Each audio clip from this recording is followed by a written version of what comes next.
श्री केळाई दूध उत्पादक सहकारी मंडळी लिमिटेडની 48મી વાર્ષિક સાધારણ સભા ચિમનભાઈ ગામિતના અધ્યક્ષસ્થાને યોજાઈ। સીસીટીવી, એટીએમ, સોલાર સિસ્ટમ તેમજ રેઇન વોટર હાર્વેસ્ટિંગથી સજ્જ કેળાઈ મંડળની વિકાસ સાથે સભાસદોના વિકાસ માટે પ્રતિબદ્ધ મરણ પામેલા સભાસદોની યાદી તૈયાર કરી વારસાઈ કરી નવા સભાસદ બનાવવા સર્વાનુમતે ઠરાવ પસાર કરવામાં આવ્યો હતો। ઉકાઈ તાલુકાના કેળાઈ ગામે કેળાઈ દૂધ ઉત્પાદક સહકારી મંડળીની 48મી વાર્ષિક સાધારણ સભા ચિમનભાઈ એમ ગામિતના અધ્યક્ષસ્થાને સ્મૃતિ હોલમાં યોજાઈ હતી। મોટી સંખ્યામાં સભાસદ ભાઈ બહેનો હાજર રહ્યા હતા। સભાની શરૂઆત પ્રાર્થના અને દિવંગત સભાસદોને શ્રદ્ધાંજલિ અર્પણ કરીને કરવામાં આવી હતી। ત્યારબાદ તબક્કાવાર વિવિધ મુદ્દાઓ પર ચર્ચા વિચારણા હાથ ધરાઈ હતી। સભામાં વાર્ષિક હિસાબો, નફા નુકસાન, પત્રક નફા વર્ષની ઓડિટ રિપોર્ટ, સભાસદોના વીમા તેમજ દૂધની ગુણવત્તા અને મિલ્ક કલેક્શન અંગે ચર્ચા કરવામાં આવી હતી।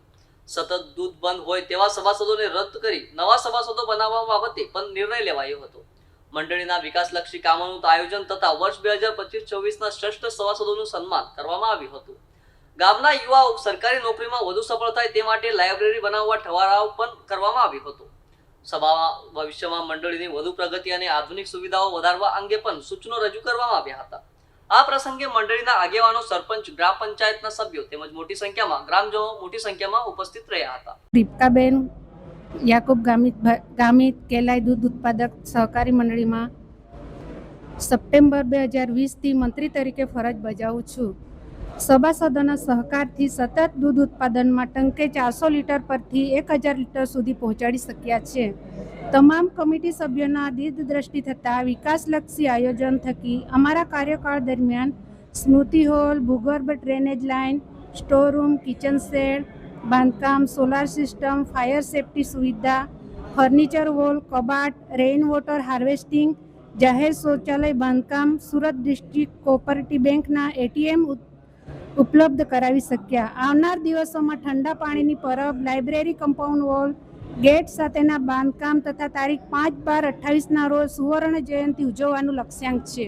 આજરોજ કેળાઈ દૂધ ઉત્પાદક સહકારી મંડળી લિમિટેડની 48મી વાર્ષિક સાધારણ સભા મળી, જેમાં કામ નંબર 1 થી 13 સુધી સર્વાનુમતે મંજૂર કરવામાં આવ્યા, જેની અંદર આગામી વર્ષની અંદર જે વિકાસલક્ષી કામો છે એમાં 12 જેટલા વિકાસલક્ષી કામો લેવામાં આવ્યા, જેમાં ઠંડા પાણીની પરબ બનાવી તેમજ લાઇબ્રેરીનું નિર્માણ કરવા માટેનું આયોજન કરવામાં આવ્યું છે।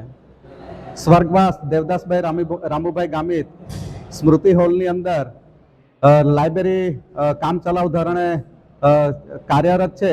એની અંદર ગામના જુવાન દીકરા દીકરીઓએ વાંચવા માટે એકત્ર થાય છે, જે પૈકી ગઈકાલે આ જ ગામના 4 જુવાન છોકરાઓએ મહેસૂલ તલાટીની પરીક્ષા પાસ કરી એમના ઓર્ડરો પણ એમને આપવામાં આવ્યા, જે માટે કેળાઈ દૂધ મંડળીના સંચાલકોએ એમને અભિનંદન પણ પાઠવ્યા છે।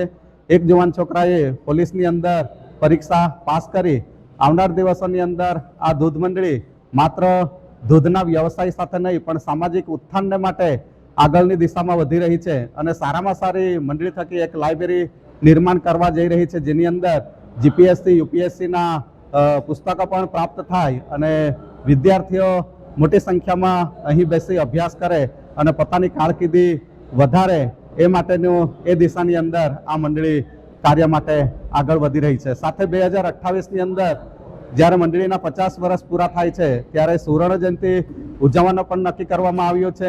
દૈનિક 2500 લીટર જેટલું દૂધ આગળ વધારવા માટે આ મંડળીએ લક્ષ્યાંક નક્કી કર્યો છે। આજની સાધારણ સભા સર્વાનુમતે સારી રીતે પૂર્ણ થઈ એ બદલ મંડળીના કમિટી સભ્યશ્રીઓ, પ્રમુખ મંત્રીશ્રીઓએ સૌનો આભાર વ્યક્ત કર્યો છે। જય હિન્દ। હું ચિમનભાઈ મનાભાઈ ગામિત, ગામ કેલાઈ, તાલુકો સોનગઢ, જિલ્લો તાપીના રહીશ છું અને 2014થી લઈને કેલાઈ દૂધ મંડળીની અંદર દૂધ ઉત્પાદન મંડળી તરીકે હું સંભાળું છું અને વિશેષ આ મંડળીની અંદર 400 લીટર પરથી અમે 1000 લીટર સુધી દૂધ પહોંચાડી શક્યા છે। તમામ કમિટી સભ્યોના દીર્ઘદ્રષ્ટિ થતાં વિકાસલક્ષી આયોજન થકી અમારા કાર્યકાળ દરમિયાન સ્મૃતિ હોલ બનાવી શક્યા, ભૂગર્ભ ડ્રેનેજ લાઇન બનાવી શક્યા, સ્ટોર રૂમ બનાવી શક્યા, કિચન શેડ બાંધકામ, સોલાર સિસ્ટમ લાવી શક્યા, ફાયર સેફ્ટી સુવિધા લાવી શક્યા, ફર્નિચર વોલ બનાવી શક્યા, તેમજ રેઇન વોટર હાર્વેસ્ટિંગ બનાવી શક્યા, જાહેર શૌચાલય અમે બનાવી શક્યા, તેમજ સુરત ડિસ્ટ્રિક્ટ કોઓપરેટિવ બેંકના ATM પણ અમે લાવી શક્યા છે. અને આવનારા દિવસોની અંદર અમે અમારા મંડળીની અંદર એક પાણીની પરબ લાવી શકીશું. અને એક કમ્પાઉન્ડ હોલ બનાવવાનું અમે આયોજન કરી રહ્યા છીએ. અને બીજું અમે આ મંડળીને ઓર પણ આગળ વધવામાં અમે ઉજ્જવળ ભવિષ્ય અમે લક્ષ્યાંક છે.